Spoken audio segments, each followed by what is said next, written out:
Alors nous sommes aujourd'hui vendredi, on est le 12 Iyar et nous sommes arrivés d'Af Pehet de Ketubot et il nous restait hier donc les 11 dernières lignes de Pesaïn aux 2 points, 11 dernières lignes Pesaïn. On avait dit aussi dans la Mishnah, lorsque une femme vient réclamer sa Ktuba et le mari lui dit je te l'ai déjà payé et j'ai un témoin. Rappelez-vous, on a dit donc un témoin, eh bien, il faut qu'elle jure la femme pour encaisser sa Ktuba. Là encore, ça va, l'ami Barhama l'imimar, Sheboa Deoraita. Là encore, l'ami Barhama pensait dire que ce serment qu'on fait jurer à la femme, c'est un serment Menatora. Pourquoi? Parce que, d'Irtiv, comme on a vu dans un pasuk, Lo yakum ait ehad bi'ish lechol avon ulchol hattat. La Torah dit là-bas, un seul témoin ne pourra jamais servir pour une faute ou un péché. C'est-à-dire, on ne peut pas un témoin n'est pas valable pour témoigner des faits d'une faute. Alors, Chachamim ont dit,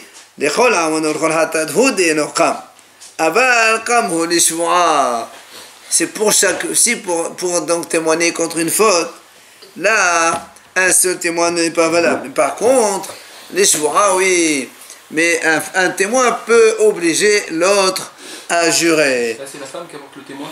Non, c'est le monsieur. Donc, comme là aussi on a dit dans la Mishnah qu'un témoin il va faire jurer la femme, alors Rami Barhama pensait dire que c'est aussi un serment de la Torah. Et donc là aussi sur ça il a dit là aussi le mort a dit que donc, dans chaque cas où on a vu que 2 témoins obligent quelqu'un à payer, quand il y a un seul témoin, il l'oblige à jurer. Et là encore vient Rava, il objecte. Amar Rava a acheté le Shuvot Badava. C'est 2 objections contre cet enseignement de Rami Barhama qui dit que ce serment de la femme c'est un serment de la Torah. 2 objections pourquoi? Hada, premièrement, Dechol anishba'in ba'shebat Torah nishba'in velo meshalmin vehi nishba'at venotelet. Comme on avait expliqué hier, que dans la Torah, quand on fait jurer quelqu'un, on le fait jurer pour qu'il ne paye pas. Comme on a dit, quelqu'un il dit à l'autre, tu me dois 200. Il lui apporte un témoin comme quoi il lui doit cela. Eh bien, on fait jurer l'autre pour ne pas payer. Or, ici, qu'est-ce qu'on fait? On fait jurer la femme pour qu'elle encaisse sa Ktuba. C'est tout le contraire. Donc, ce n'est pas cela le serment de la Torah. C'est la première objection de Rava. Ve'od, en nishba'en al kfilat she'abut karkaot. De nouveau, Rava il dit, comme la Ktuba de la femme, elle est assujettie, donc, enfin, elle est hypothécable, garantie par les terrains, les biens immobiliers que le monsieur possède. Et là encore, on ne jure pas sur les terrains, donc ça ne s'appelle pas un serment de la Torah. C'est pour ça que elle a amarava. Mais de la banane, en vérité, la femme, quand elle vient réclamer sa Ktuba, même si le mari, il lui apporte un témoin comme quoi il a payé, elle n'a pas besoin de jurer. Mais la Torah, un témoin ça vaut rien, elle prend sa Ktuba. Seulement, Hachamim ont instauré ce serment qu'aider la fils d'Ato Shel Baal pour calmer le mari, parce que lui il s'est dit quand même c'est pas possible. Eh bien non, on sait au moins la femme elle jure et elle peut encaisser sa Ktuba intégralement.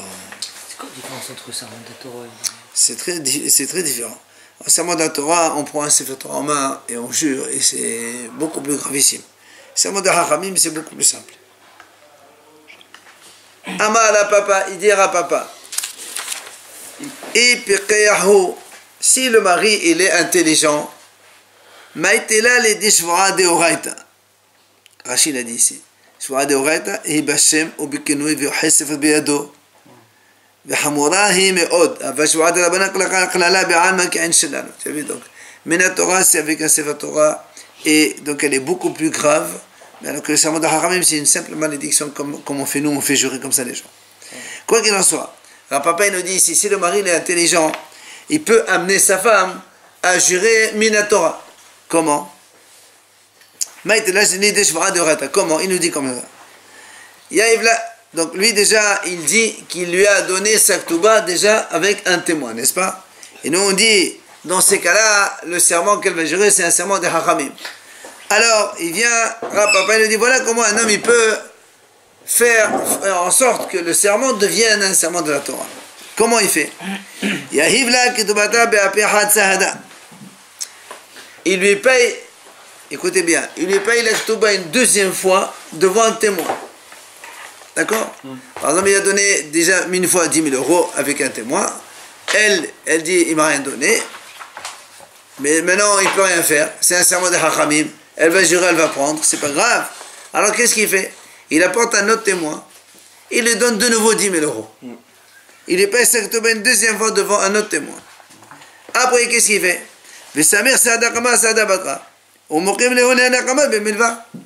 Il amène, maintenant il associe les deux témoins, le premier témoin et le deuxième témoin. Chacun il dit, oui j'ai vu qu'elle a payé. Donc ça fait que les deux ils disent. Donc les deux témoins, ils sont témoins comme quoi il lui a donné 10 000 et 10 000. Alors les 10 000 sont de la Ketouba. Donc c'est terminé.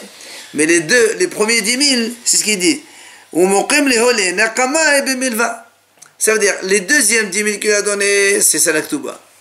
Et les premiers 10 000 qu'il lui a donné, il lui dit, tu vois, il y a un témoin ici, comme quoi je t'ai prêté. Il lui dit, je t'ai prêté, je t'ai pas. Les premiers 10 000, c'est un prêt.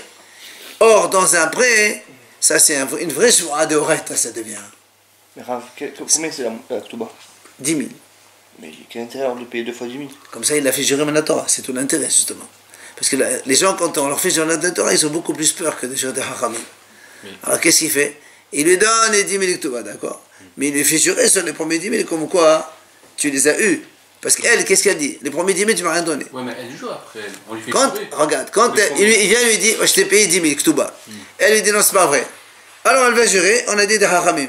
Elle, même si c'est faux, elle va peut-être jurer et encaisser une deuxième fois. Elle va pas jurer en vain. Même, parce que Hachamim, c'est léger. Mais qu'est-ce qu'il fait? Il va transformer ce serment, celui-là, Minatora. Comme ça, elle a peur, elle ne jure pas. Alors qu'est-ce qu'il fait? Il lui donne une deuxième fois la Ketouba, cette fois-ci, il lui donne. Il donne l'argent. Oui, bien sûr. Parfait. Voilà, donc ça fait qu'il a donné 2 fois. Ouais. Mais elle ne reconnaît pas qu'il a donné 2 fois, donc il a donné une seule fois. Et alors, les premiers qu'il lui a donné, ça devient, il lui dit, tu vois, je t'ai prêté 10 000 euros. Il y a un témoin qui est là, qui a vu que je t'ai prêté 10 000 euros. Il ne peut pas faire dire ce qu'il veut au témoin. Le témoin, juste avant, le témoin, il a vu qu'il lui a donné 10 000. Zéro. J'ai prêté. Il lui dit, j'ai prêté. Elle n'a pas reconnu cette première fois. Hein? Elle n'a pas reconnu la première fois. Justement, maintenant, quand au début il a dit c'était une Ketouba, ça devenait un serment des Hachamim. Mais maintenant que ça devient un prêt, ça change complètement, ça devient un serment de la Torah. Donc là, elle doit jurer sur la Torah qu'elle n'a pas reçu ce prêt. Le premier. Et comme elle a peur, voilà. Et comme elle a peur, elle va, si c'est vrai, elle va avouer que c'est vrai. Et donc du coup, elle lui rend le deuxième. Enfin, elle rembourse le premier 10, mais ce qui fait que maintenant, elle a encaissé une seule fois. Est-ce que pour un prêt, ça suffit un témoin? Alors c'est pour ça qu'il dit, comment tu peux associer le premier témoin et le deuxième? Le premier va dire, moi j'ai été témoin qu'elle a donné une fois. Le deuxième va dire, moi j'ai été témoin encore une fois. La femme, elle peut lui dire, mais alors dans ces cas-là, c'est très bien, ni le premier ni le deuxième, ils sont bons, donne-moi une troisième fois. On n'a rien gagné dans l'affaire. D'accord?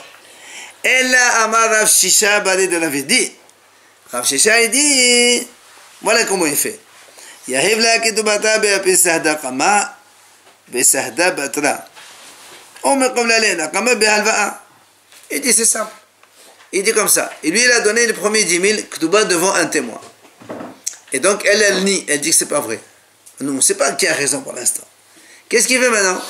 Il prend le premier témoin. Il amène un deuxième témoin. Et devant les deux, il lui donne 10 000 ketubas. Maintenant, devant les deux, il lui a donné ketubas. Maintenant, il va au tribunal. Il apporte le premier témoin. Il leur dit, voilà, il y a un mois, je lui ai prêté 10 000 à cette femme, voilà un témoin. Et qu'avec un témoin, on peut jurer de la Torah. Et là, cette fois-ci, ça marche très bien. Pourquoi on pourrait jurer? Pour un prêt, on jure de la Torah. Mais pour la Ketouba, ça suffirait. Ah ben justement, un témoin, il fait jurer mais la Torah, c'est ce qu'on est en train de dire. Quand c'est un prêt. Ça change quoi par contre juste là? Non, tout à l'heure on a dit, il donne les deuxièmes 10 000 devant un témoin. Alors on a dit un témoin pour l'un, un témoin pour l'autre, ça ne peut pas s'associer. Alors que là, qu'est-ce qu'il fait? La Ketouba, la vraie, il la donne devant le premier plus le deuxième témoin, donc devant 2 témoins. Ouais. Là, ça y est. Et le premier, il n'y avait qu'un seul témoin? Très bien, le premier, il a fait jurer. Et ça devient un prêt, et ça devient la Torah. Et dans le cas de tout à l'heure, il y avait un seul témoin, on peut faire jurer la Torah, c'est pareil. Ah non, dans le cas de tout à l'heure, quand il met un témoin pour le premier, un témoin pour le deuxième, la femme a ni pour l'un ni pour l'autre. Elle dit c'est Ketouba. Bien sûr, elle dit ça c'est tu m'as pas donné ma Ketouba, tu m'as pas donné ma Ketouba. Personne ne sait que c'est un prêt. Mais là, quand il y a deux témoins comme quoi il lui a donné sa Ketouba, c'est sûr que la première fois c'était un prêt. Mais si elle ne reconnaît pas la femme, les 10 000. Les deuxièmes, donc le deuxième, on est obligé de reconnaître, il y a deux témoins. Justement, j'ai un témoin, je t'ai donné. Elle n'a rien reçu, elle a rien reçu. J'ai un témoin que je t'ai donné 10 000. Pour moi, c'est un prêt. Alors, elle jure de la Torah. Ça, elle est coincée. Mais, Matrif la Ravashi, de nouveau, Ravashi donne une autre objection. Il dit, la Gemara dit, Ravashi peut dire, mais pourquoi? Elle peut lui dire, sa femme, tu m'as fait 2 ktubot. Le premier, c'était pas un prêt. Tu m'as donné 2 ktubot, ça existe. Et le témoin, qu'est-ce qu'il dit dans tout ça? Et le témoin, il dit, j'ai vu, il lui a donné 10 000. Tout ce qu'il dit. Mais dans ce cas-là, il faut que ce soit elle qui amène la preuve qui est de ktubot, non? C'est pas écrit 20 000. Non, il lui a donné une ktubot de 10 000, une ktubot de 20 000. Elle avait 2 ktubot, elle avait. Ça peut être possible. Mais dans ce cas-là, il faut que ce soit elle qui amène la preuve des 2 ktubot. Non, je n'amène pas de preuve. Tu m'as donné beaucoup d'argent, merci beaucoup, ciao. Mais pourquoi tu veux me faire jurer? J'ai rien à faire, moi. C'est pour ça, il a mal à Basého, des modaleho. Ravashi dit non. Quand il va venir payer la Ketouba, la vraie, devant les deux témoins, il leur fait une déclaration. Il leur fait une déclaration, il leur dit, messieurs, sachez que j'ai déjà prêté à cette femme-là 10 000, et maintenant je lui donne la Ketouba devant vous. Donc il fait une déclaration devant témoin, comme quoi ce qu'il va faire maintenant, c'est pour justement... Ce qu'il va faire maintenant, et la première, il dit que c'est un prémel, elle peut dire que la première c'est pas un prêt, comme on a dit il y a 2 minutes. Non, regarde. Et quand il va payer la deuxième fois, il dit aux deux témoins, sachez que j'ai déjà payé la Ketouba une fois, que cette femme, ça, elle nie. Et moi, je veux la faire venir à témoigner, donc. Et c'est pour ça qu'en vérité, il n'y a pas de Ketouba, il n'y en a qu'une seule. Il leur le dit toute l'histoire. Et après, il leur paye devant eux la Ketouba. Voilà, messieurs, devant vous, je donne la Ketouba. Et comme le premier, il a vu que j'ai donné de l'argent, donc c'est un prêt, c'est pas une deuxième Ketouba. Et comme il dit, Rachid, il dit, c'est pas fréquent qu'on donne de Ketubot. Donc il a cette simple déclaration qu'il fait donc devant les témoins, et évidemment elle est valable. Après, Menechassim Meshurbadim. On a vu dans la Mishnah, on a dit que quand on vient prendre les biens chez les orphelins, on ne peut les prendre qu'avec un serment. Nan Hatam. Il y a une autre Mishnah là-bas qui enseigne.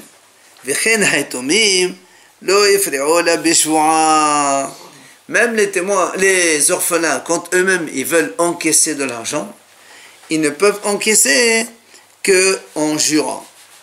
L'argent de leur père, par exemple. Alors attends, c'est pour ça qu'on va dire Miman. De qui ils vont encaisser? Et l'imam est lové. Si tu dis du lové lui-même, c'est-à-dire donc celui à qui leur père il a prêté de l'argent, et le père il est mort, et maintenant eux ils vont encaisser, oui. Je comprends pas. Comment tu dis que les orphelins ils doivent jurer? Pourquoi ils jurent? Si déjà leur père était vivant, il aurait encaissé sans jurer. Maintenant eux tu veux les faire jurer, pourquoi tu les fais jurer?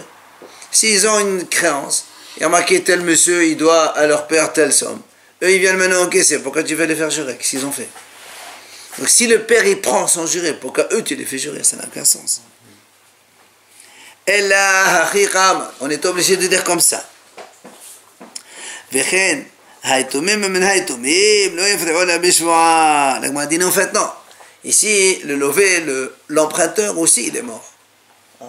Et donc les orphelins du prêteur vont encaisser chez les orphelins de l'emprunteur. Et c'est pour ça qu'ils doivent jurer, comme dans tous les cas où on jure devant des orphelins. Et le père, il aurait juré aussi, le père? Ici, c'est Nersi Tomim. Voilà, c'est pour ça qu'il faut jurer. Est-ce que le père aurait juré s'il vient réclamer cet argent aux orphelins? Non, nous on a dit un principe, quand on vient encaisser de l'argent chez des orphelins, on est obligé de jurer. Et comme là il y a des orphelins, hein? Donc même leur père aussi. Absolument. C'est pour ça qu'on dit. Non, on a plus. Amar Rav Zedeka, Amar Rav Yehuda. Il a dit Rav Zedeka au nom de Rav Yehuda. Lo Shano, quand est-ce qu'on a dit que les orphelins encaisse en jurant, Ella chez Amru seulement, Amru itomim amalanu abba laviti ou farate. Aval Amru amalanu abba lo laviti, af bishwa lo ifri'u.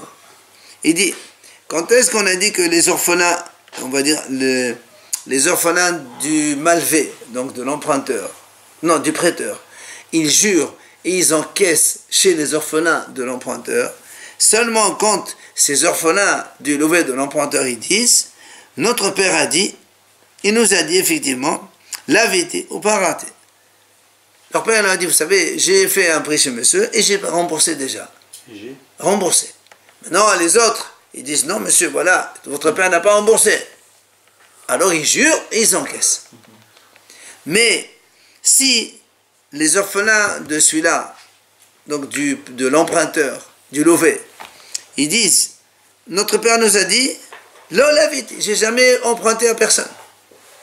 Alors là, il dit, même Bishwa, les frères, même en jurant, il leur donne rien. Parce que leur père, il leur a dit, je n'ai pas emprunté chez personne. Ça, c'est ce qu'il dit à Bezricha. Pourquoi on les croit? Ils n'ont pas besoin de jurer. Hein? Ils m'ont pas dit, je jure pas, j'ai pas besoin de jurer. Pourquoi jurer? Parce que dans le premier cas, non, les autres, ils ont certainement un papier, évidemment. Et l'autre, il leur dit, leur père, il leur dit, moi, j'ai jamais emprunté à personne. Donc ça veut dire que les enfants, ils disent, mon père, il a dit, notre père a dit qu'il n'a jamais emprunté. Pourquoi on les croit là? Ouais, exactement. Hein? Pourquoi on les croit là dans ce cas-là et dans le cas d'avant on les croit pas? Comment ça, on ne les croit pas? Là, maintenant... Là, on les croit, on l'a dit... C'est parce que l'Agmara dit... L'Agmara va poser une question tout de suite. Matriv la Rava dit tout le contraire. Nous, on a un principe, quelqu'un il dit je n'ai jamais emprunté, ça veut dire qu'il n'a pas payé en fait. Quand il dit j'ai jamais emprunté, c'est qu'il n'a pas payé. C'est le contraire. Justement, c'est la question. D'accord.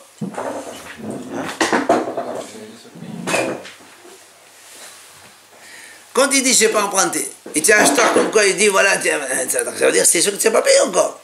Alors là aussi c'est pareil, tout le contraire. Quand les orphelins ils disent notre père a dit la vite, ça veut dire qu'il n'a pas remboursé. Et toi tu me dis ils prennent même pas. Et là, voilà comment il faut enseigner. Il dit non. Il change complètement. Quand est-ce qu'il jure les orphelins du prêteur? C'est quand les orphelins de l'emprunteur ils disent notre père a dit j'ai emprunté mais j'ai remboursé. Alors là, ils vont jurer parce que remboursé, voilà, monsieur, tu n'as pas remboursé. C'est ça, c'est-à-dire que... Aval, Amrou, mais s'ils ont dit, Amal, mais s'ils disent, notre père a dit que je n'ai jamais emprunté à personne, là, carrément, Nifra'in, c'est l'obishura.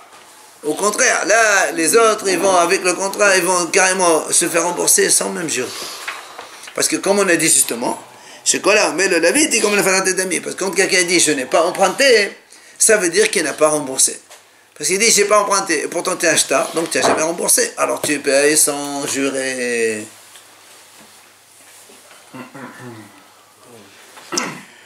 Après on a dit dans la Mishnah, si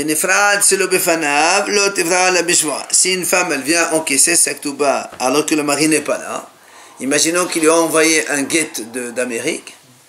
Maintenant, il faut que ça prenne sa ktouba. Et le père, il est en Amérique, il va prendre des biens qui sont ici à Marseille. Là, dans ces cas-là, elle est obligée de jurer pour encaisser sa ktouba. Amar Ravaha Sarabira. Il a dit Ravaha Sarabira, on le nomme comme ça. Maraseba levne Rabbi Yisar ben Touria. Viamar, lo shano le ktoubat isha, mishum hina, aval bar hovla. Il a dit comme ça, quand est-ce qu'on a dit que même s'il n'est pas là, le monsieur, la femme, elle peut encaisser sa ktouba quand il n'est pas là, c'est seulement pour une ketouba. Pour permettre aux gens de se marier.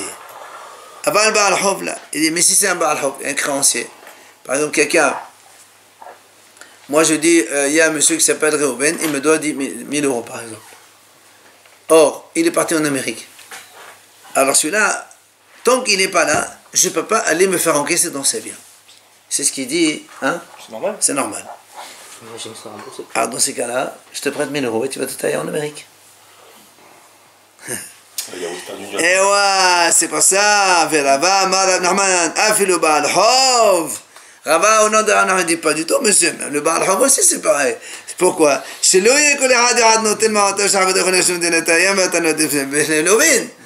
chacun, tu lui prêtes 1000 euros, 2000 euros, 3000 euros, tous ils font ça en Amérique, allez, c'est terminé. On le fait jurer alors? Oui, tu encaisses sur les biens de monsieur qui est absent, en jurant évidemment. Mais tu encaisses.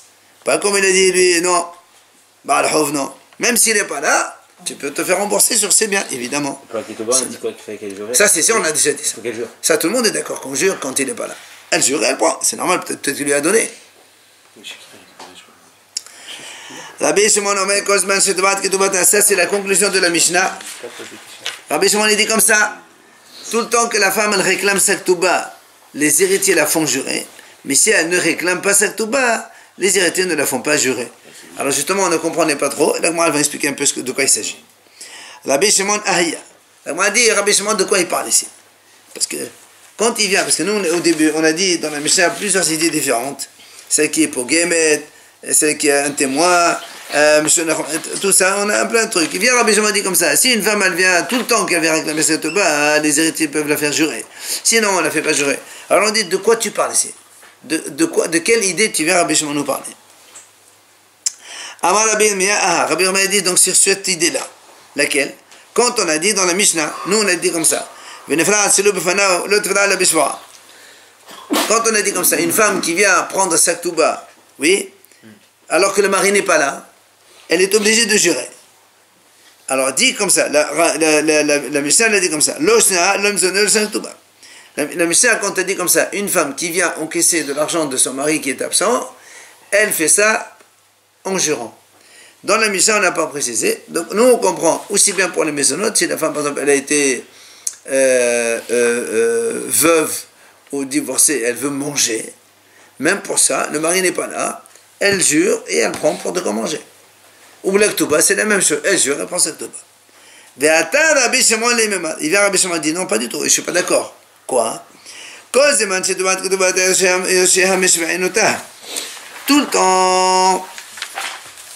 Tout le temps que la femme, elle vient encaisser la Ketouba, ça d'accord, elle va donc jurer. Et mais si elle ne vient pas réclamer la Ketouba, elle vient juste prendre un peu de quoi manger. Par exemple, une partie en Amérique qui ne lui a pas laissé d'argent et elle veut manger. Les héritiers ne peuvent pas la faire jurer. Elle peut prendre de l'argent et elle prend de quoi donc pour acheter de se nourrir. Et quand il est parti, cet argent, c'est qui l'a en fait? Mais c'est les enfants. C'est les enfants qui l'ont. Parce que le monsieur est parti en Amérique et les enfants ils sont là avec la femme. Et la femme elle veut manger.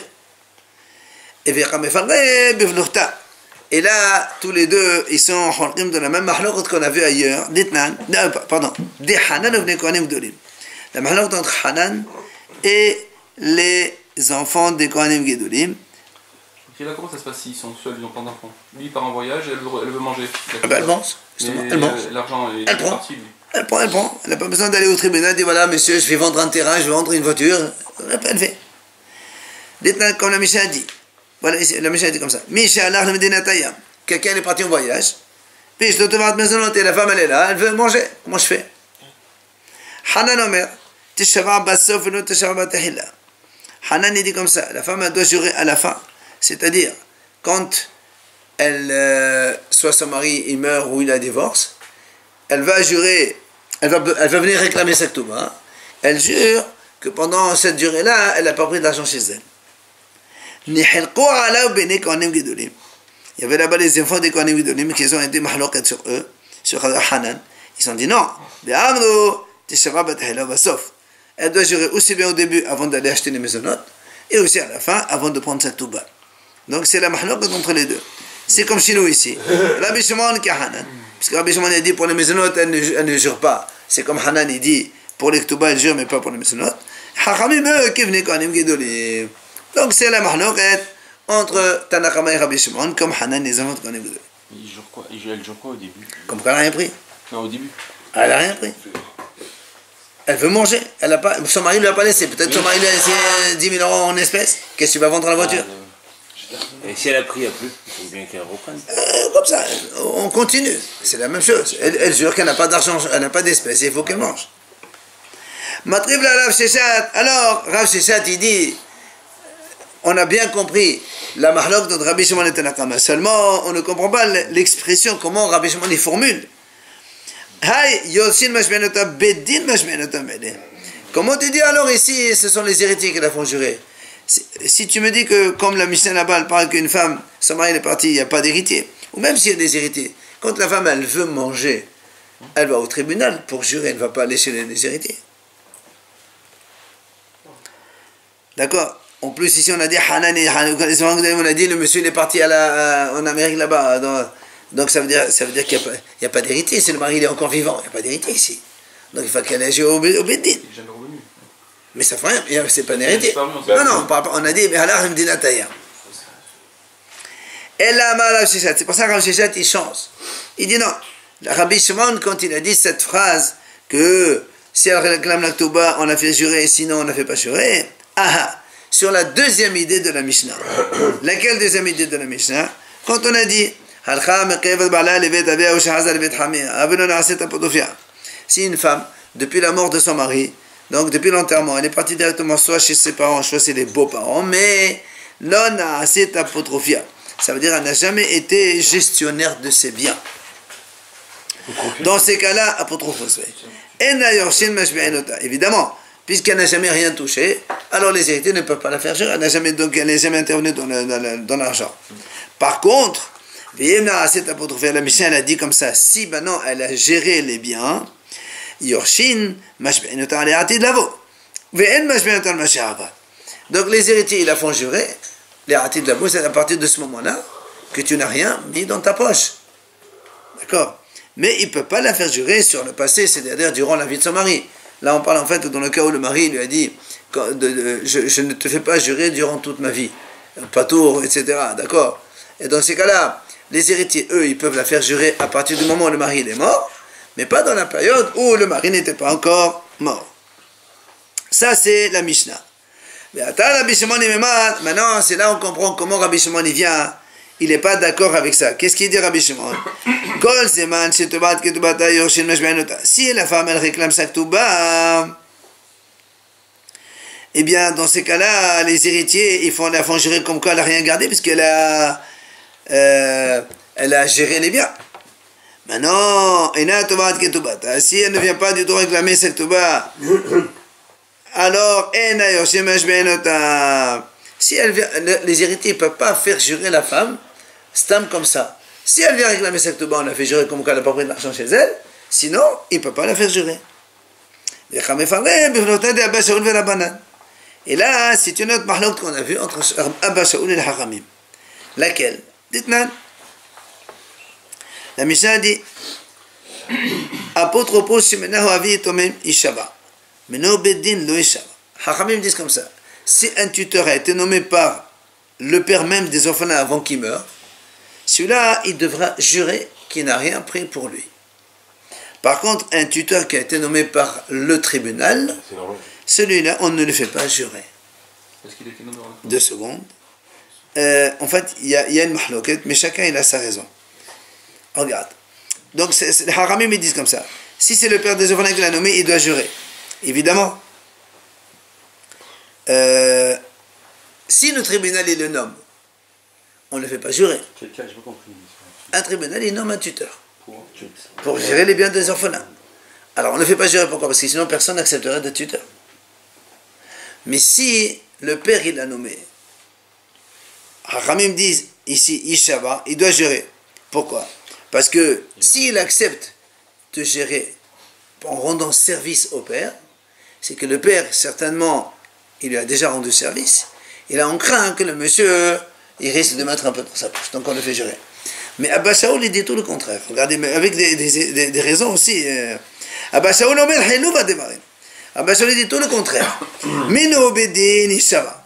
Mino avitomem le ishava. Mino be, quand c'est le tribunal qui nomme un tuteur, celui-là, il doit jurer. Pourquoi? Parce que quand un tuteur est nommé par un tribunal, c'est un poste honorable. C'est-à-dire que le tribunal lui fait confiance. Donc ce monsieur, il a une certaine notoriété dans la ville, donc c'est un intérêt. Donc c'est pour ça qu'il jure. Par contre, Avi Tomim, quand c'est le père qui l'a nommé, il n'a pas de notoriété spécialement. alors il ne va pas jurer, sinon personne ne va le faire. Chacun. On revient sur les mains, il peut le mettre dans la poche aussi. Attends, mais non, sinon personne ne le ferait non plus. Non, Les c'est deux, le père qui le nomme. les deux idées s'expliquent. tuteur. Non, c'est le Tuteur du tuteur. tribunal. Mais aujourd'hui, en France, ils sont assermentés. On s'en fout d'en Non, mais France. par exemple, ils sont assermentés, ça veut dire qu'ils jurent une fois, puis ils jurent plus parce que justement, ils sont... Mais monsieur, même les goyes assermentés, tu crois que tu les crois, les goyes assermentés? C'est des menteurs de plus que menteurs. Je suis assermenté, on dirait. Rabbi Shimon, allez. Rabbi Shimon qui a Bashaoul, vers la banane. Que la banane. Là aussi, chez nous, c'est la même chose. Rabbi Shimon, il dit comme Abba Shaoul, comme quoi le tuteur, enfin la femme,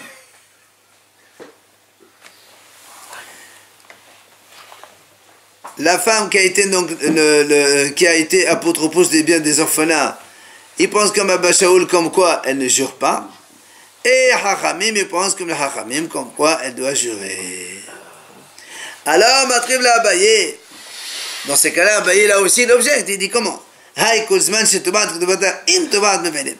que quand il a dit tout le temps qu'elle réclame, Abba Shaoul il vient mahmir, tout le temps qu'elle réclame, il faut qu'elle jure.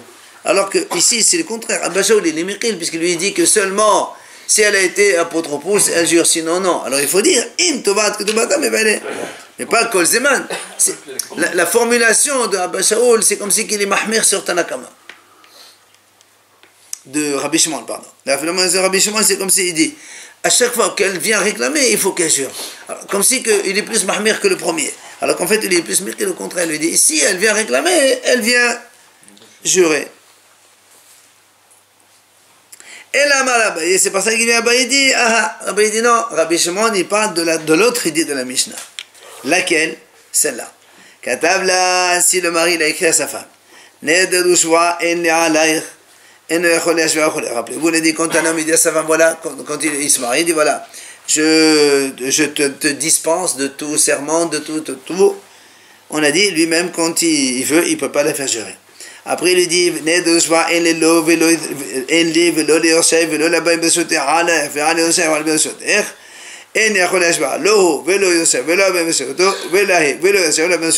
on a dit c'est un homme, on se marie, on dit à sa femme, ni moi je te fais jurer, ni mes héritiers, ni ceux qui viennent de, comment on appelle ça,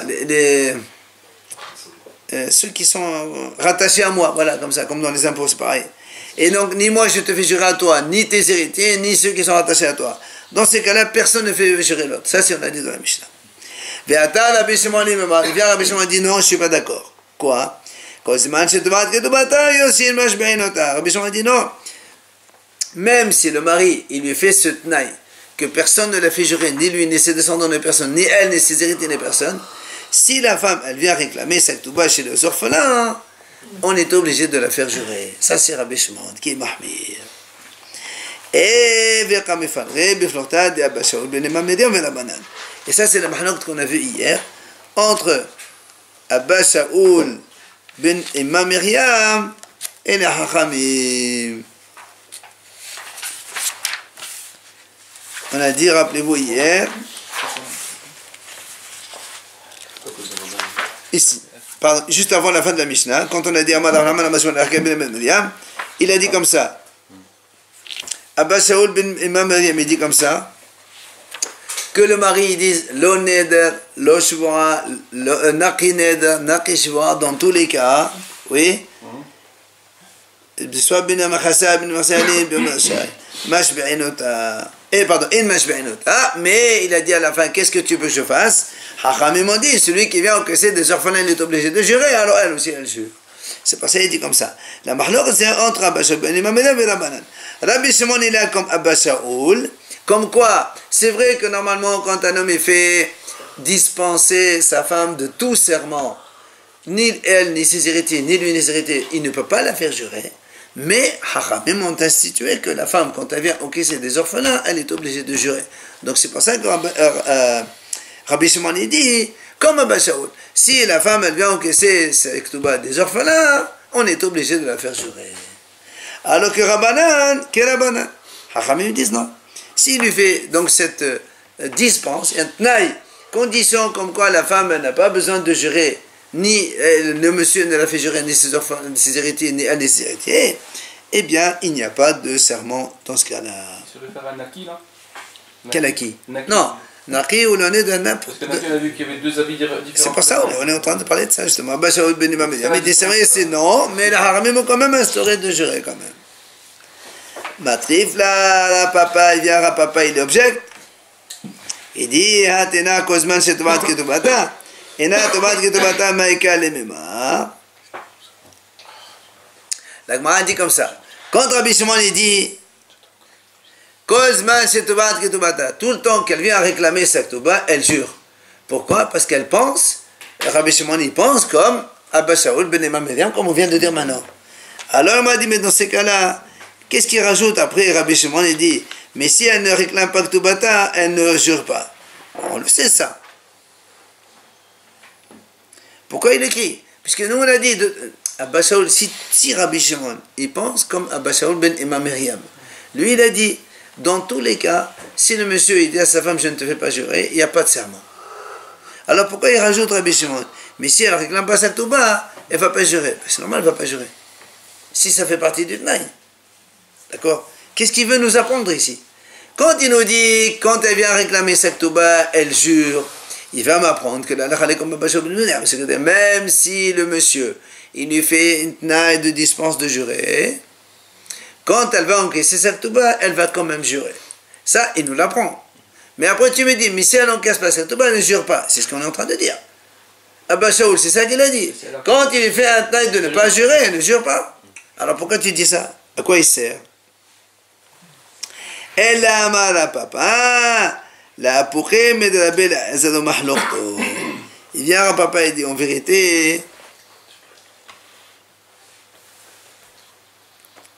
c'est la mahlok entre Rabbi Eliezer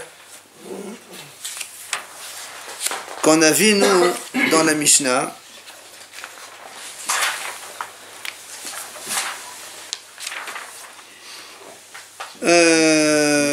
La mahlok entre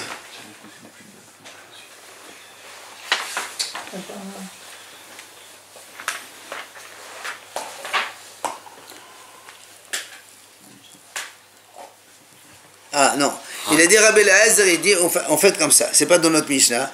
Il dit que Rabbi Eliezer, il dit comme ça, quand un homme il a nommé, on a vu ça ici. On a vu ici. Non, on n'a pas vu ici. Rabbi Eliezer. On n'a pas vu Rabbi Eliezer. Ça c'est Hanan ibn Kohanim Gedolim. Après on a vu Abba Shaul et Rabbanan. Non. Donc quoi qu'il en soit, Rashi il dit,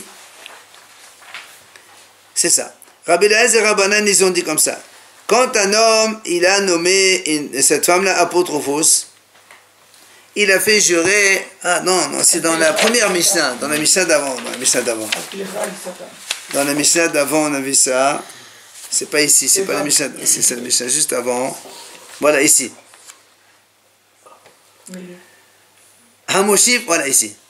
Hamoshif, on a dit qu'on a. Quand un homme, il nomme sa femme tutrice, donc gérante de ses biens, on a dit là-bas, il peut la faire jurer tout le temps qu'il veut. Et Rabbi Eliezer dit non, même à Floral Pilcha, même s'il ne l'a fait pas nommer apotropos, il a fait jurer aussi sur ses biens. Il vient ici, Rabbi Shimon, il nous dit que eux, ils ont dit que même si on n'a pas nommé la femme comme gérante, il peut la faire jurer. Rabbi Shimon, il dit non, mais si la femme, elle ne vient pas du tout réclamer sa Ketouba, dans ces cas-là, il n'y a aucun serment que tu peux la faire jurer, puisque tu n'as pas nommé, tu ne l'as pas nommée tutrice, alors tu n'as rien à dire. Si elle vient pas réclamer sa Ketouba, elle va réclamer quoi alors? Rien. Ça veut dire qu'un homme. Et non, on a dit, Rabbi Eliezer il dit qu'un homme il peut faire jurer sa femme, comme quoi quand dans les tâches ménagères et tout ça, tu n'as pas pris d'argent. Il dit Rabbi Shimon, il dit non. Matnitin, on fait la nouvelle Mishnah.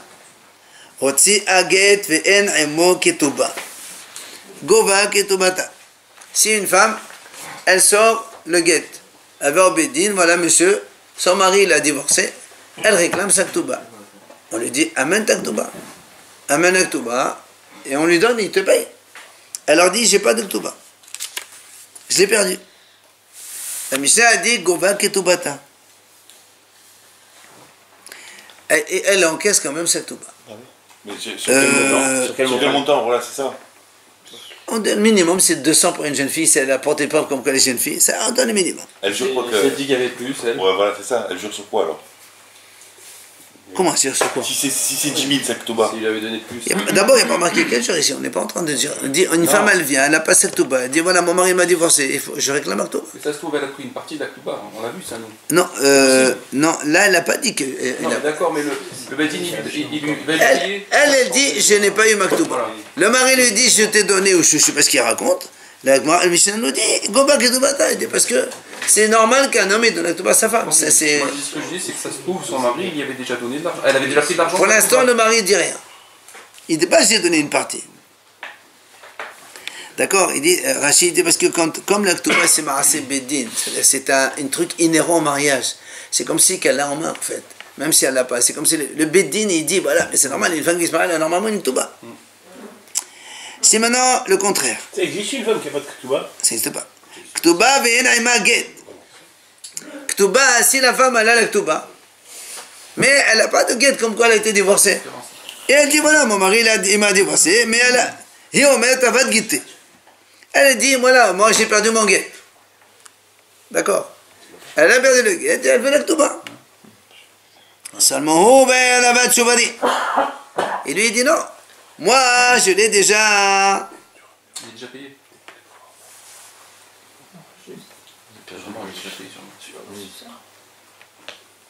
Bien sûr. C'est pas au Bedin, il y a des. Voilà, bien sûr. Il lui dit, moi, on a été au Bédine, je t'ai donné le guet, je t'ai donné la Ktouba, tu m'as donné le reçu, mais moi j'ai perdu le reçu.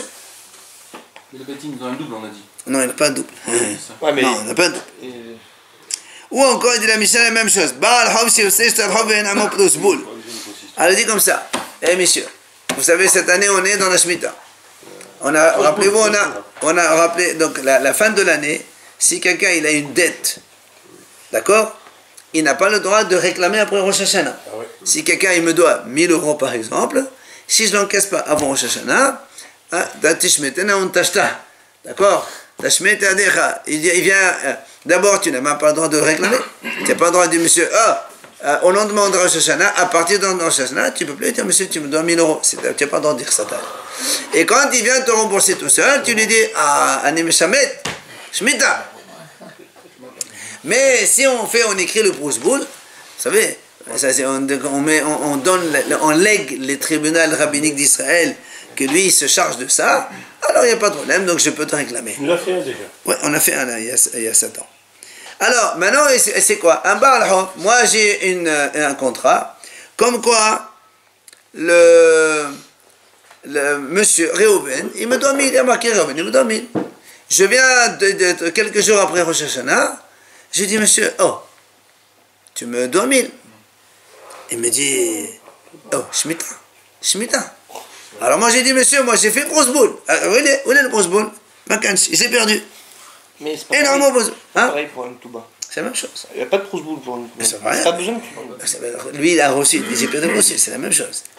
D'accord, mais l'argent que Lui, doit un la mari- femme, elle veut encaisser. Le mari dit, j'ai déjà payé. Celui-là, le prêteur, il veut encaisser. L'autre, il dit, monsieur, c'est comme si que je t'ai déjà payé. Puisque je n'ai pas mal payé. Mais il n'y a pas ce problème-là pour un mariage, pour les mariés. Mais on s'en fout. C'est le même principe. Quelqu'un, il veut payer, veut encaisser. L'autre, il dit, non, je te donne pas. On fait quoi? C'est trop facile alors, si tous les maris divorcent l'année de la Shemitah, comme ça ils payent. Ah non, c'est pas une dette. L'Aktuba, c'est pas une dette, l'Aktuba. L'Aktuba, c'est pas une dette. Oh là là. Ramouche, quelqu'un me donne de l'argent par exemple. Il me donne de l'argent, il meurt. Il meurt. Avant Rosh Hashanah, j'ai pas fait de Prousboul, je l'ai dans le. Attends, pourquoi qu'il meurt? Même il est vivant, pourquoi tu veux qu'il meure? Le fond des Marocains. Même s'il meurt, il n'y a personne qui. Mais pourquoi qu'il meurt? Même il est vivant, tu n'as pas le droit de réclamer si tu n'as pas fait Prousboul. Quoi qu'il en soit, la Mishnah a dit Lo Efrero. Si j'ai fait Prousboul, je peux pas Donc, les héritiers. on ne peut pas aller encaisser. Oui, c'est normal, c'est ça le but du Prousboul, c'est d'aller encaisser ta Il n'y a dette. pas le reçu, on ne paye pas. Voilà, si la femme elle vient, elle a un guet, d'accord? Pardon, elle a l'Aktuba, mais elle n'a pas de guet. Et le monsieur il dit moi j'ai perdu mon reçu. Ils ne prennent rien du tout. On verra ça dans le Mishnah Gemara. Parce que, évidemment, peut-être que la femme, elle a déjà encaissé, c'est toute la crainte. Parce que quand la femme, quand elle présente le guet, elle a sa ketouba, c'est ça qui fait que la ketouba. Maintenant qu'elle n'a pas de guet, on dit, où est ton guet? Elle dit, je l'ai perdu. Mais peut-être que tu as donné justement pour encaisser la ketouba. On remet le guet quand on encaisse. Évidemment. Sinon, à chaque fois, elle va sortir. Rabban Shimon ben Gamliel Omer, il est dit, Rabban Shimon ben Gamliel, Minna sakana vaelach, Isha gova ktubata shelo beget, ou marham gove shelo bezbol. Il dit, à partir du... Il y avait un moment, une époque, il y avait une sakana, un danger, que les bénisraëls n'avaient pas le droit. Les bénisraëls n'avaient pas le droit de faire tous ces papiers, sinon les goïms, ils vont les tuer. Alors on se mariait sans papier, sans ktuba, on faisait pas de brousse-boule, ou bien ils le faisaient, mais en cachette. Et dans ces cas-là, même s'il n'a pas de brousse-boule, tu es obligé de payer. Et même, voilà, c'est rien du tout. Et la femme aussi, elle prend cette bas même si elle n'a pas de guette. Il n'y a pas de guette. Mais c'est quoi ça? Alors, il n'y avait plus la Shemitah. Non, ça c'est les goïms qui décrétaient, qui ont empêché les juifs de faire leur papier. Alors, il n'y a pas de papier. Mais le procès-book qui permettait aux juifs d'encaisser. Oui, mais s'il n'y a pas de papier, il n'y a pas de procès. Si je fais le procès-book, mais je l'ai brûlé de suite, comme ça je laisse passer dans les goïms, ils vont me tuer. On le fait quand même. Oui. Bien sûr, il faut.